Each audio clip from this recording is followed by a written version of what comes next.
ஓம் சாந்தி சாந்தி சாந்தி. துலா ராசியிலும் துலா லக்னத்திலும் பிறந்த அன்பர்களுக்கு உண்டான தமிழ் புத்தாண்டு பலனாகி, அதாவது பராபவம் ஆண்டினுடைய முழு பலனையும் பார்க்க இருக்கின்றோம். துலா ராசிக்காரர்களுக்கு ஆரம்பத்துல கொஞ்சம் குழப்பம் இருக்கிறது. முதல் 2 மாசங்கள் ஏப்ரல் மே இந்த 2 மாதங்கள்ல குழப்பங்கள் இருக்கிறது. 5ஆம் இடத்தினுடைய ராகுனுடைய மகிமையினால படிப்புல குழப்பம், தான் எடுக்கக்கூடிய முடிவுகள்ல குழப்பம், இடம் மாறலாமா வேண்டாமா என்பதில் குழப்பம். இந்த மாதிரியான முதல் 2 மாதங்கள் எல்லாமே குழப்பமாக போகும்.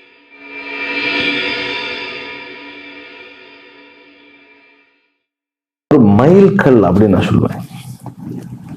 ஒரு மைல்கல், அதாவது 6க்கு உண்டானவன் 6ஆம் இடத்துல பார்த்தோம்னாக்கா உங்களுடைய பிசினஸ்லயும் சரி, உங்களுடைய ஜாப்லயும் சரி, நீங்கள் ஒரு மைல்கல்ல செட் பண்ண போகிறீர்கள். அது மற்றவர்களுக்கு, அதாவது உங்க வழித்தோன்றர்களாக வரக்கூடிய உங்களுடைய குடும்பத்தினர், உங்களுடைய கம்பெனியில இருக்கக்கூடிய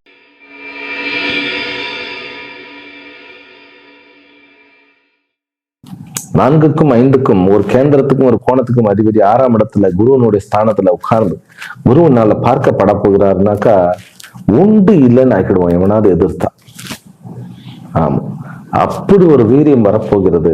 அதை நீங்கள் எப்படி அந்த சக்தியை பயன்படுத்தி எப்படி தங்களை தாங்கள் செதுக்கி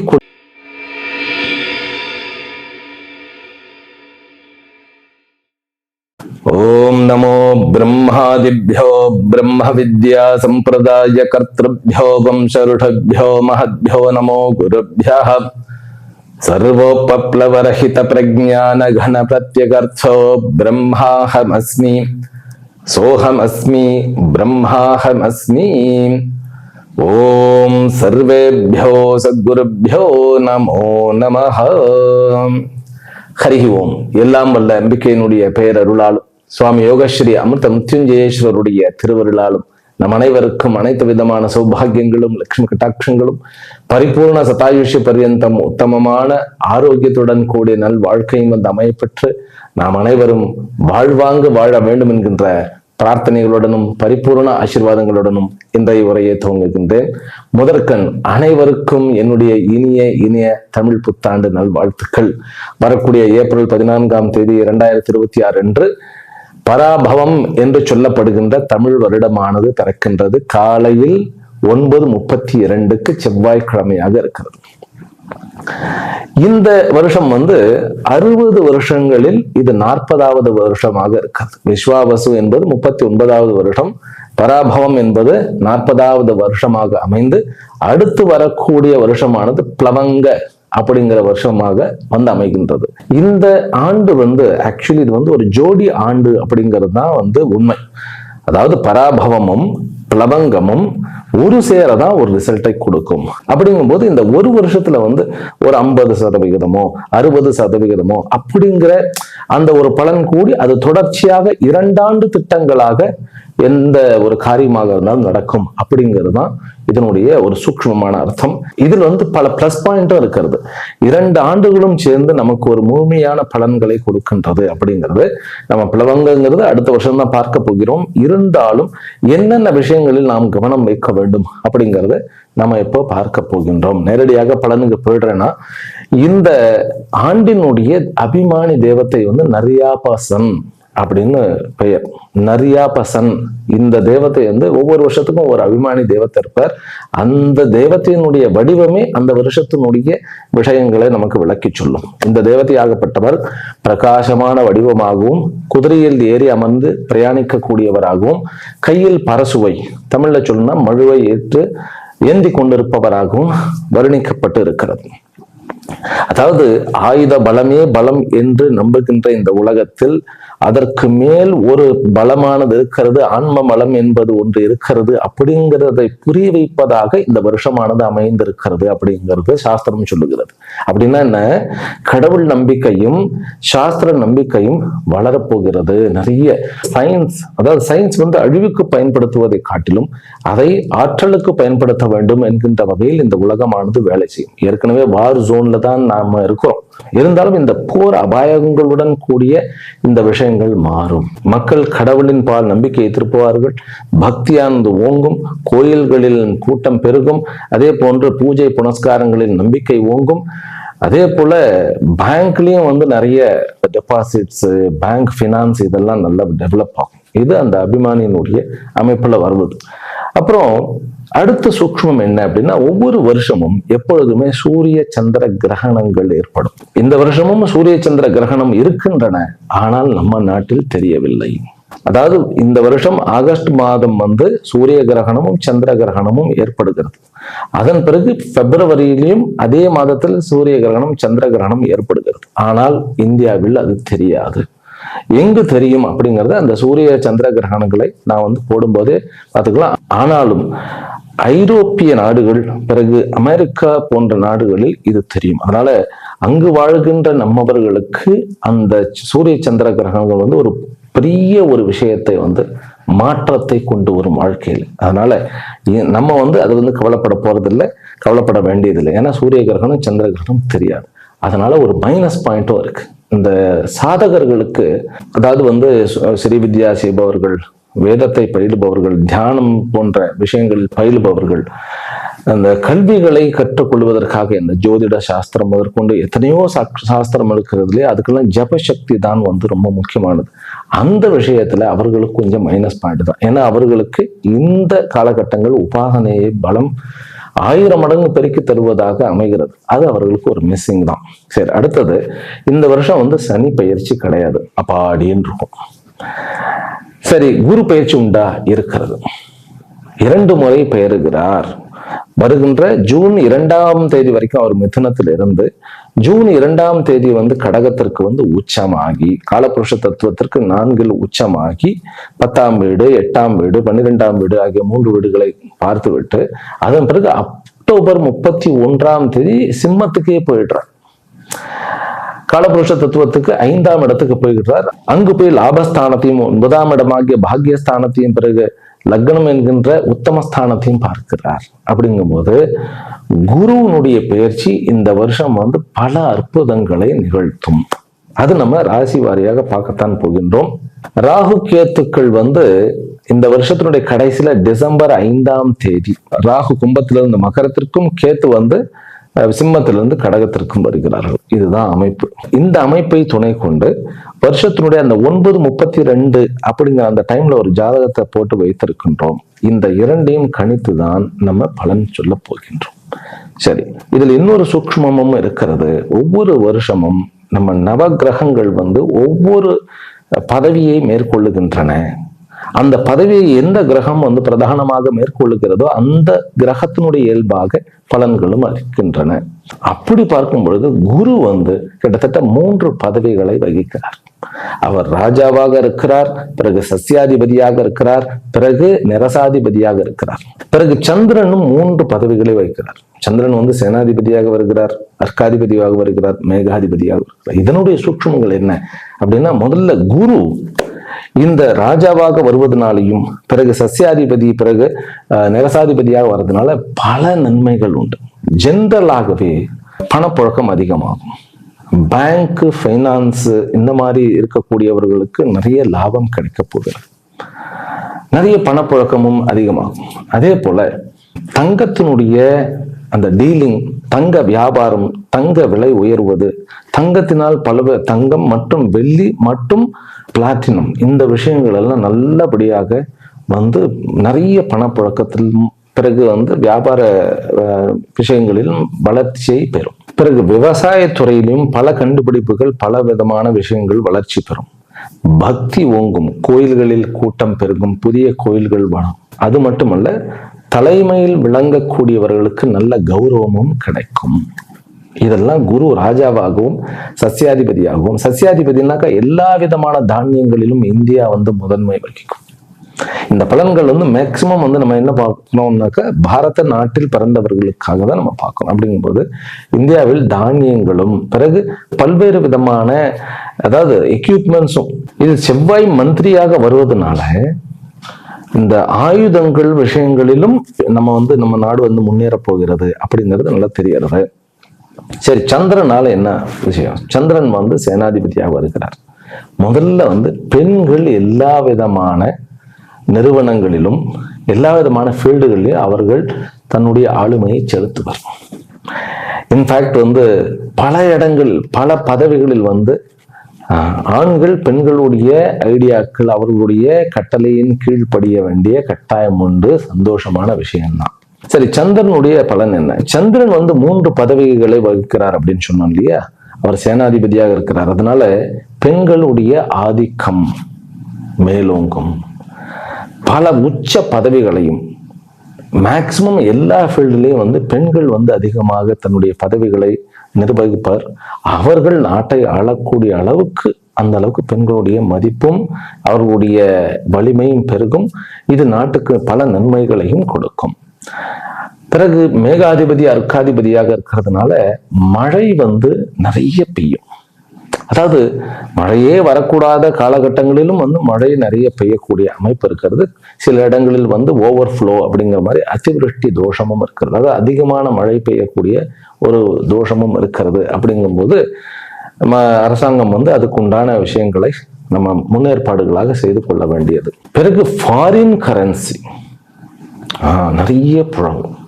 இந்தியாவினுடைய பண மதிப்பீடு உயரும்.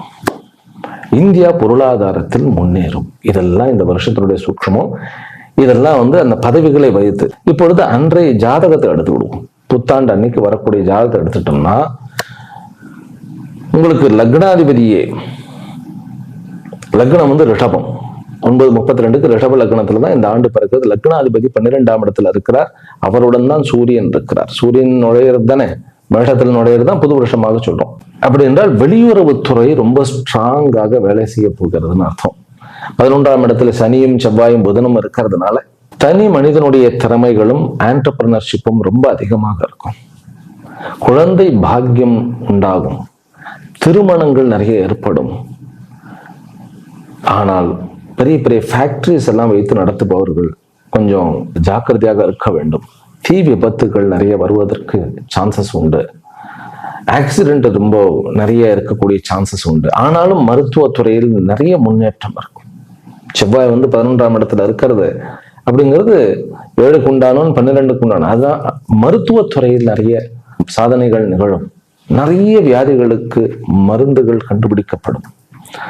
நல்ல விஷயம் என்ன அப்படின்னாக்கா, 2ஆம் இடத்தில் குரு அமர்ந்திருப்பவர் 3ஆம் இடம் 4ஆம் இடம் என்று நிறைய இடத்துல நகர்றதுனால ஒவ்வொருவருடைய வாழ்க்கையிலும் கண்டிப்பாக அவர்கள் அதாவது கடந்த 4-5 வருஷங்களில் இல்லாத அளவுக்கு பொருளாதார ரீதியாக உயர்ந்தும் வளர்ந்தும் இருப்பார்கள். 10ஆம் இடத்தில் சந்திரனும் ராகுவும் ஒன்றாக இருக்கிறதுனால வியாபார ஸ்தலங்களில் வந்து நிறைய ஓட்டம் இருக்கும். ஆனால் நிறைய குழப்பம் இருக்கும். நிறைய குழப்பம் இருந்துகிட்டே இருக்கும். வியாபாரத்துல மட்டும் அந்த பிசினஸ் கேடர்ல வந்து பாத்தீங்கன்னா எந்த பிசினஸ் பண்றது, இதை பண்றது, அதை பண்றது, என்னத்தையா பண்ணிட்டு இருப்போம். ஆனால் எல்லாவற்றிலும் ஒட்டுமொத்தமாக வளர்ச்சியை தான் காணப்போகிறோம். ஆக இதுதான் வந்து இந்த வருஷத்தினுடைய பொதுவான பலன். 4ஆம் இடத்துல கேத்து இருக்கிறதுனால மேக்சிமம் எல்லாருக்குமே வந்து இடம் விட்டு இடம் பெயர்ந்து போகக்கூடாது. அதாவது வந்து ஏற்கனவே நம்ம வந்து கம்யூட் பண்ணிட்டு தான் இருக்கிறோம். ஒரு ஊர்ல இருந்து இன்னொரு ஊருக்கு போறது அது கொஞ்சம் அதிகமாக இருக்கும். கொஞ்சம் கர்ப்பிணி பெண்கள் வந்து ஜாக்கிரதையாகத்தான் இருக்க வேண்டும். இரண்டால் செயற்கை கருத்தரிப்புக்கு நிறைய வந்து யோகம் இருக்கிறதே ஒழிய கர்ப்பிணி பெண்களுக்கு இந்த வருஷமானது, அதாவது குரு வந்து தன்னுடைய உச்சமான இடத்தை அடைந்தாலும் கூட கேத்துவனுடைய அமைப்பினால் வெளியூர் போறதோ வெளிநாடு போறதோ அந்த 3-4 மாதங்களுக்குள் பிரயாணிப்பதை நாம் தவிர்க்க வேண்டும். அதனால கர்ப்பிணி பெண்களுக்கு கொஞ்சம் ஜாக்கிரதையாக இருக்க வேண்டிய கட்டாயம் உண்டு.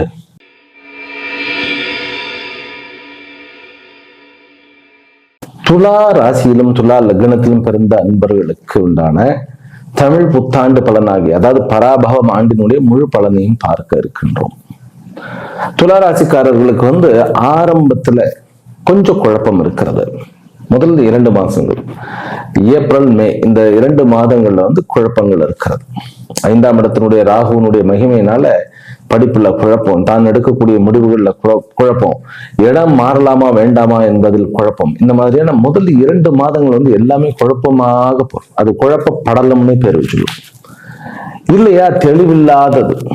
குழப்பம்னாக்கா ரொம்ப குழம்பி போயிருக்கிறது, இல்ல எதை செலக்ட் பண்ண தெளிவில்லாதது. இது ஒரு பக்கம், ரெண்டு பக்கமுமே வந்து ஒரு மாதிரியான ஒரு ஹெய்ஸியா, அதாவது வாழ்க்கையை பத்தின ஒரு கிளாரிட்டி இல்லாமையே போகிறது. அதற்கு அப்புறம் வந்து குருவனுடைய அமைப்பு, குரு வந்து 10ஆம் இடத்துக்கு வருகிறார். குரு ஆக்சுவலி உங்களுக்கு எனிமி.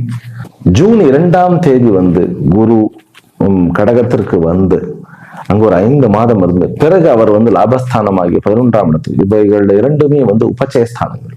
அதனால இந்த வருஷம் துளாராசி அன்பர்கள் சித்ரா, சுவாதி, விசாகா ஆகிய 3 நட்சத்திரக்காரர்களுக்கும், அதாவது பழிவாங்கும் படலம்னு சொல்லலாம், பகை தீர்க்கும் படலம் என்று சொல்லலாம், அல்லது தன்னுடைய ராஜ்யத்தை, சொந்த ராஜ்யத்தை நிறுவும் படலம் அப்படின்னு சொல்லலாம். முக்கியமாக எந்த ஒரு கோர்ட்டு கேஸ், வம்பு, வழக்கு இருந்தாலுமே இந்த ஜூன் மாதம் முதற்கொண்டு வீறு கொண்டு எழுந்து நீங்கள் வந்து முயற்சியுங்கள், அனைத்திலையுமே நீங்க வந்து வெற்றி காண்பீர்கள். இது ஒரு பெரிய சமாச்சாரம். துளாராசி அன்பர்களுக்கு சனி தான் வந்து யோகக்காரகன். அந்த யோகக்காரகன் வந்து எங்க போய் நீங்க நல்லது பண்ணினாலுமே ஒரு 4 பேர் தப்பா பேசுறதுக்குன்னே வந்துடும். அது பெரிய ப்ராப்ளமா இருக்கும். அதுல ஒரு ஆள் பக்கத்திலே இருப்பான். புரிஞ்சுதோ நான் சொல்றது? 4 பேர் தப்பா பேசுவாங்கன்னா அதுல ஒரு ஆள் பக்கத்திலே வந்துட்டு பின்னாடி வந்து பொருள் பேசிக்கிட்டே இருப்பான். என்ன தப்பே பண்றாரு, பெருசா என்ன தப்பே சாதிச்சிட்டார், அப்படி இப்படின்ட்டு. இவர்கள் அத்தனைக்குமே வெடி வைக்க வேண்டிய நேரம் இது. சனி தன்னுடைய சொந்த நட்சத்திரத்துல மே 15 வரைக்கும் இருக்கிறார். அதற்கு பிறகு ரேவதி நட்சத்திரம். துளாராசிக்காரர்களுக்கு வந்து ரேவதி நட்சத்திரத்துக்கு ஒரு ஸ்பெஷாலிட்டி உண்டு. அது பாக்யாதிபதி 12க்கு உண்டானவனு கூட. துளாராசிக்கு வந்து 12ஆம் இடம் சுபத்துவம்.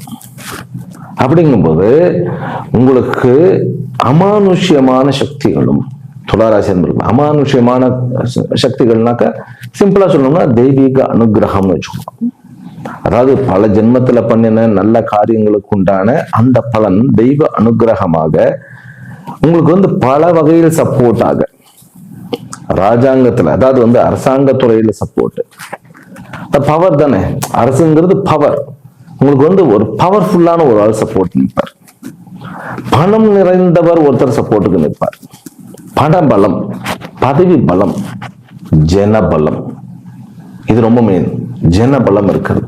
இந்த சனி இந்த 3ஐயும் கொடுக்கக்கூடியவராக இருப்பார். ஏன்னா அவர் வந்து 4க்கும் 5க்கும் உண்டானவர். அங்க 5ஆம் இடத்துல ராகு இருக்கிறதுங்கிறதுனால கொஞ்சம் வந்து நீங்கள் எடுக்கக்கூடிய முடிவுகள்ல நீங்களே வந்து நான் கரெக்டா தான் முடிவு எடுக்கிறேனா அப்படிங்கிற மாதிரியே இருக்கும்.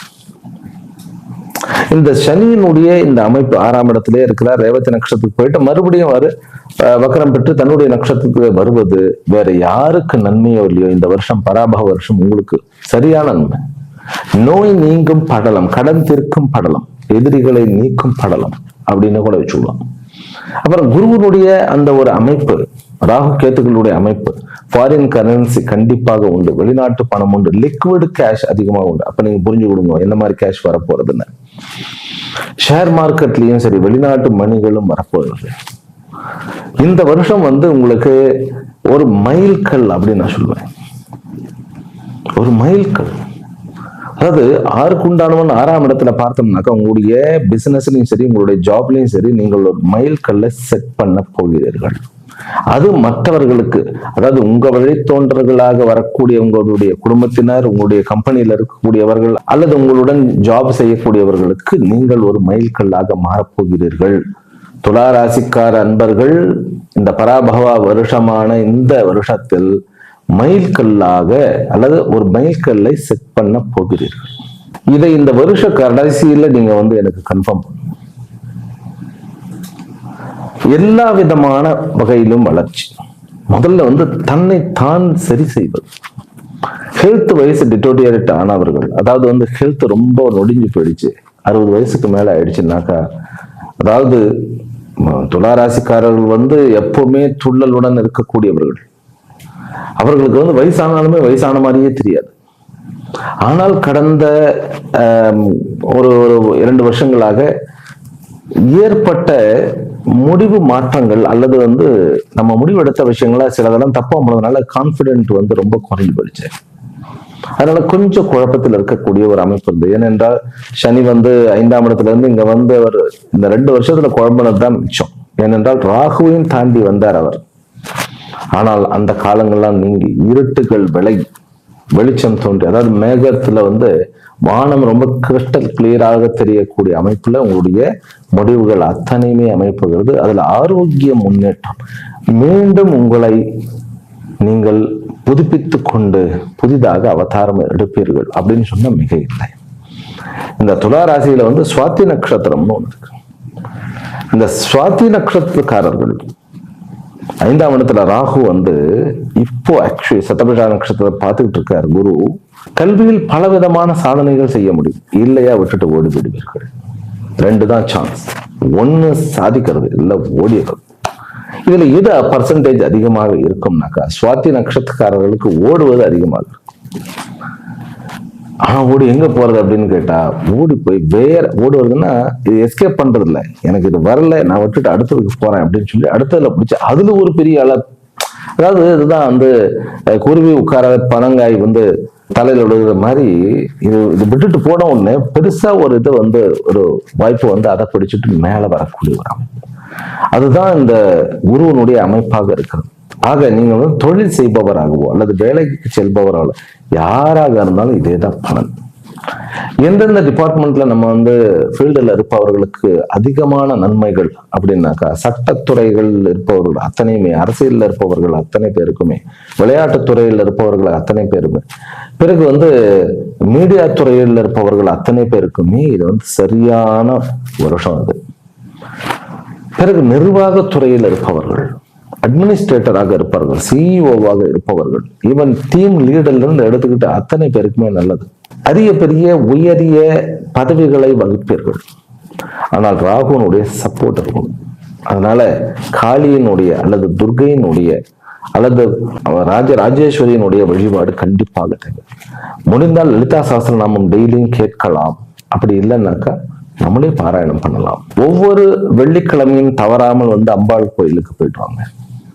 உங்களுக்கு பல ஸ்டெப் இருக்கிறது. நீங்க அதாவது 2வது செக்மெண்ட் நான் வந்து ஒரு 3 செக்மெண்டா பிரிக்கணும்னு வச்சுக்கோங்களேன். முதல் 2 மாதங்கள் ஏப்ரல் மே ஒரு செக்மெண்ட், மேல இருந்து அக்டோபர் என்பது அடுத்த செக்மெண்ட், அக்டோபர்ல இருந்து அடுத்த வருஷம் வந்து ஏப்ரல் 13 வரைக்கும் ஒரு செக்மெண்டா பிரிச்சுட்டேன்னா ஒவ்வொரு செக்மெண்ட்லயும் நீங்க வளரத்தான் போகிறீர்கள்.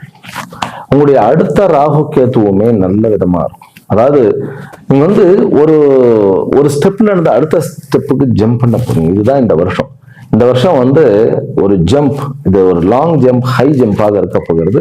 அதற்குண்டான வலிமையையும் அதற்குண்டான அந்த ஒரு கெப்பாசிட்டி, அதாவது வலிமைங்கிறது வந்து தசா வலிமை, பண வலிமை, எல்லா விதமான வலிமை, அதற்குண்டான அனுகிரகம் அத்தனையும் இந்த வருஷம் உங்களுக்கு இருக்கு. ஹெல்த் வைஸ் கண்டிப்பாக இம்ப்ரூவ்மெண்ட் உண்டு. சட்ட ரீதியாக சண்டை சச்சரவு அத்தனையுமே வென்று வாகை சூட போகிறீர்கள். இதெல்லாம் ஒரு பக்கம் இருக்கட்டும். உறவுகள்ல எது நமக்கு இனிக்கும், எது எனக்கு திகட்டும், எது எனக்கு கசக்கும் அப்படின்னாக்கா குழந்தை விஷயங்கள், உங்களுடைய குழந்தைகள், குழந்தை பாக்கியம், இந்த மாதிரியான விஷயங்கள்ல கொஞ்சம் ஒரு அதிருப்தி இருக்கத்தான் செய்கிறது. அதற்கு என்ன பண்ண வேண்டும் அப்படின்னா தட்சிணாமூர்த்தியினுடைய வழிபாடு. ஓம் தம் தட்சிணாமூர்த்தையே நமஹ. நீங்க வந்து குழந்தை யாருக்காவது இல்லை, குழந்தை பாக்கியமே இல்லை, கல்யாணமாகி பல வருஷங்கள் ஆயிடுத்து அப்படின்னாலும் கூட ஜூன் 2ஆம் தேதியிலிருந்து 5 மாதங்கள் குரு வந்து உங்களுக்கு இந்த வருஷம் முழுவதுமே அடுத்ததும் சிம்மத்துக்கு தான் போறார். அப்படிங்கும்போது ரொம்ப அற்புதமான ஒரு காலகட்டங்கள் குழந்தை வரத்திற்கு. ஓம் தம் தட்சிணாமூர்த்தையே நம அல்லது ஓம் நமோ பகவத்தே தட்சிணாமூர்த்தையே மஹ்யம் மேதாம் பிரக்ஞாம் பிரயச்ச ஸ்வாஹா. இந்த மேதா தட்சிணாமூர்த்தியினுடைய மற்றும் தட்சிணாமூர்த்தியினுடைய ஓம் தம் தட்சிணாமூர்த்தி அந்த சின்ன மந்திரமே பெரிய அளவுல உங்களுக்கு விஷயத்தை வந்து செய்து கொடுக்கும். பிறகு பெரிய பெரிய கார்பரேட் கம்பெனி நடத்துபவர்கள் விஸ்தாரமாக்க முடியும். பிறகு லாஜிஸ்டிக் வைத்திருப்பவர்கள் நல்லபடியாக வளர முடியும். ப்ராப்பர்ட்டி டீலர்ஸ், லேண்ட் வந்து பார்க்கக்கூடிய ரியல் எஸ்டேட் பிசினஸ் பண்ணுபவர்கள், பிறகு வந்து நகை, தங்க நகை, வெள்ளி இந்த மாதிரியாக பண்ணுபவர்கள், பிளாட்டினம், எல்லா விதமான மெட்டல்ஸும் உங்களுக்கு வந்து நல்லபடியான அனுகிரகத்தை கொடுக்கும். ஆயில் மில் வைத்திருப்பவர்கள், ஆயில் சம்பந்தப்பட்ட, கேஸ் சம்பந்தப்பட்ட விஷயங்கள் அத்தனை பேருக்குமே உங்களுக்கு வருமானம் உண்டு. இந்த பராபவம் வருஷம் என்பது உங்களுடைய மனசு கொஞ்சம் சஞ்சலமாக இருந்தாலும் பல விஷயங்களில் சாதனை படைக்கப் போகிறீர்கள். எந்த விஷயத்துல நம்ம ஜாக்கிரதையாக இருக்க வேண்டும்னா குழந்தைகளுடைய விஷயத்துல ஜாக்கிரதையாக இருக்க வேண்டும். பிறகு கல்வி கற்பவர்கள், படிக்கக்கூடிய மாணவர்கள் வந்து PhD செய்கிறார்கள் இல்லையா, அதை வந்து நீங்க கொஞ்சம் போஸ்ட்போன் பண்ணிட்டா பெட்டர். அது எப்போ வரைக்கும் நான் போஸ்ட்போன் பண்ணணும் அப்படின்னு கேட்டா அக்டோபர் வரைக்கும். அக்டோபருக்கு அப்புறம் தாராளமா பண்ணலாம். இல்லையா நீங்க அம்பிகையினுடைய வழிபாட்டினுடைய பேரில் நீங்க அப்படியே போயிட்டே இருக்க வேண்டியதுதான். ஆனா அக்டோபருக்கு அப்புறம் நீங்கள் நினைத்ததை சாதிப்பீர்கள்.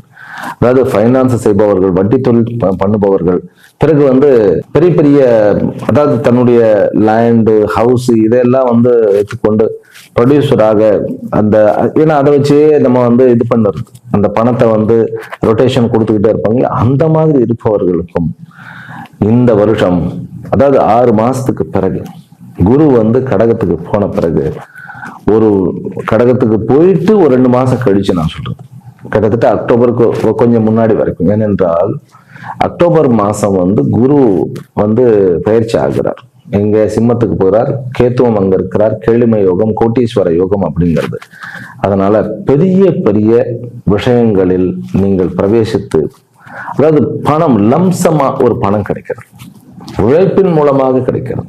உங்களுடைய பெரிய ஒரு என்ன சொல்றது கிணறு வெட்ட பூதம் கிளம்பிடுச்சுன்னு சொல்லுவோம் இல்லையா, அந்த மாதிரி இல்லாம இந்த விளக்கு தேய்ச்சோன்னு என்னது ஒரு பெரிய பூதம் கிளம்பி இந்த அற்புத விளக்கு அல்லாதீனும் அற்புத விளக்குன்னுங்கிற மாதிரி எதையோ தொட போய் அது பொன்னாக மாறக்கூடிய அமைப்பு உண்டு. ஆக துளாராசிக்காரர்களுக்கு இந்த வருஷம் அக்டோபர் மாதம் தொட்டது பொன்னாக மாறக்கூடிய யோகம் இருக்கிறது. மறந்து விட வேண்டாம். இதை ரொம்ப ஜாக்கிரதையாக ஹேண்டில் பண்ணுங்க. லேண்டு சொத்து இந்த மாதிரி விஷயங்களிலும் போக்கஸ் பண்ணுங்கள். கண்டிப்பாக உங்களால் வாங்க முடியும். ஆனால் வீடு இருக்கக்கூடிய வீடை ரெனோவேட் பண்ணணும் அப்படின்னாக்கா அதற்கு இது காலம் அல்ல.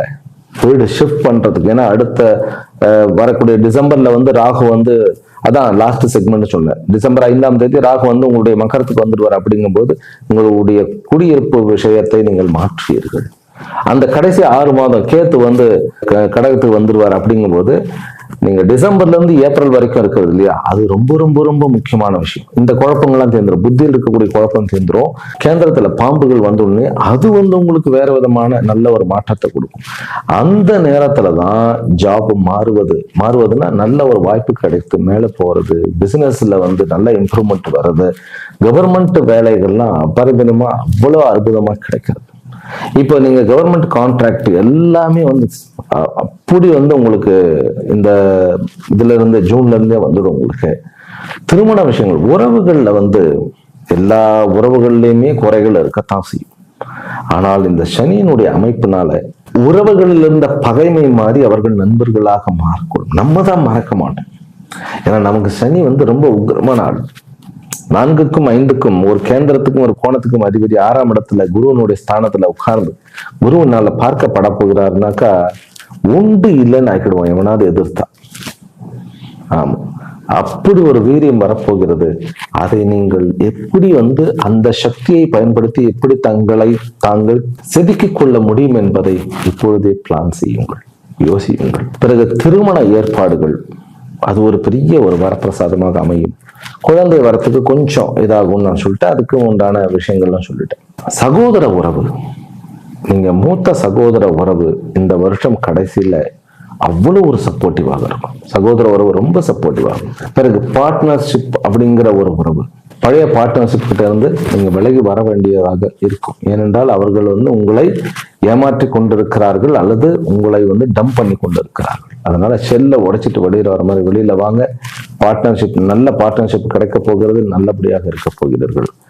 உங்களுடைய துளாராசிக்காரர்களுடைய முதல் பாதி என்பது வளர்ச்சி, சக்தி, வலிமை அப்படி இருக்கிறது. 2வது பாதி அப்படிங்கிறது வருமானம் வருமானம் வருமானம்.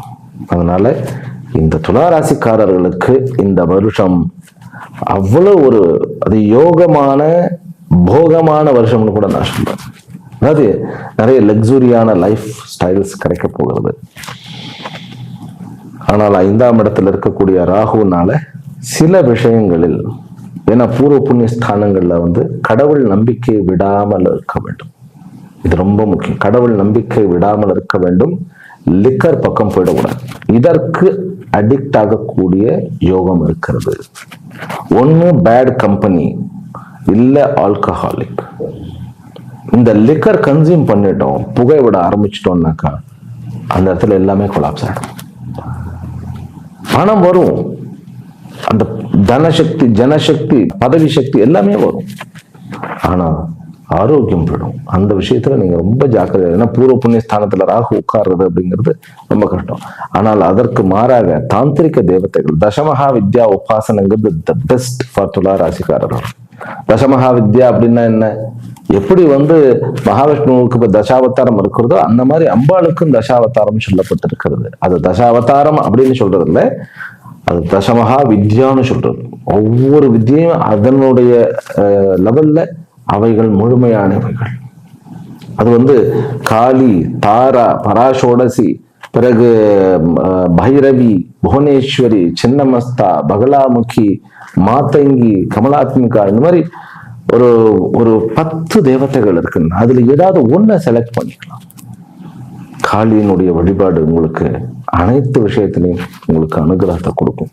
ஆனா துளாராசி அன்பர்கள் கலங்க வேண்டாம். இந்த பராபகம் ஆண்டு என்பது எக்ஸலண்டான ரிசல்ட்டை கொடுக்க போகிறது. நீங்கள் அதாவது உணவு பழக்க வழக்கங்களிலும் மக்களிடம் பழகக்கூடிய விதத்திலும் நீங்கள் ஜாக்கிரதையாக இருக்க வேண்டும். இரவுகள்ல அதிகமா நண்பர்களுடைய சுத்த விடும். அவ்வளவுதான், வெரி சிம்பிள். 7 மணிக்கு மேல எந்த ப்ரோக்ராம் வேண்டாம். இந்த வருஷத்தை அப்படி கழிச்சு பாருங்க, துளாராசிக்காரர்கள் எங்கு போய் நிற்கிறீர்கள் அப்படின்னு பார்ப்போம். சரி, இப்போ துளாராசி என்பவர்களுக்கு உண்டான மாதந்தோறும் இனிமேல் ஒரு விஷயத்தை நான் சொல்ல போறேன். உங்களுடைய நட்சத்திரங்களுக்கு என்ன நாள் நல்ல நாள் அப்படின்னு. இது ரொம்ப சிம்பிளா தெரியும். இதை நான் கேலண்டர்லயே பார்த்துருவேனே நல்ல நாள் அப்படி கிடையாது. நட்சத்திரத்தின் பிரகாரம் நல்ல நாள் ரொம்ப ரேர். அதை கால்குலேட் பண்ணி சொல்லணும். பஞ்சாங்கத்துலதான் அதனுடைய குறிப்புகள்லாம் இருக்கும். அப்படி நட்சத்திரத்துக்கு உண்டான நல்ல நாளை சொல்லிடுறேன். அந்த நாட்களை பயன்படுத்துங்கள். சித்ரா நட்சத்திரத்துக்கு, ஏனென்றால் 3ஆம் 4ஆம் பாதம் துலாவில் இருக்கு. அவர்களுக்கு மே 4, மே 8, மே 11, மே 13. மறுபடியும் சொல்றேன், சித்ரா நட்சத்திரக்காரர்களுக்கு மே 4, மே 8, மே 11, மே 13 ஆகிய இந்த 4 நாட்களும் நல்ல நாட்கள். அடுத்தது சுவாதி நட்சத்திரக்காரர்களுக்கு ஏப்ரல் 23, ஏப்ரல் 30, மே 14. மீண்டும் சொல்லுகிறேன், சுவாதி நட்சத்திரக்காரர்களுக்கு ஏப்ரல் 23, ஏப்ரல் 30, மே 14 ஆகிய 3 நாட்கள் நல்ல நாட்கள். விசாகா நட்சத்திரத்துக்கு 5 நாட்கள் நல்ல நாட்கள். ஏப்ரல் 30, மே 4, மே 8, மே 11, மே 13. மறுபடியும் சொல்லுகிறேன், விசாகா நட்சத்திரக்காரர்களுக்கு ஏப்ரல் 30, மே 4, மே 8, மே 11, மே 13 ஆகிய நாட்கள் நல்ல நாட்கள். ஆக இந்த வருஷமானது உங்களுக்கு அனைத்து விதமான யோகங்களையும் கொடுத்து உங்களை வாழ்வாங்கு வாழ வைக்க வேண்டும் என்கின்ற பிரார்த்தனைகளுடன் அமைகிறேன். மீண்டும் அடுத்த வீடியோ சந்திக்கின்றேன். ஹரிஹி ஓம். ஓம் சாந்தி சாந்தி சாந்தி.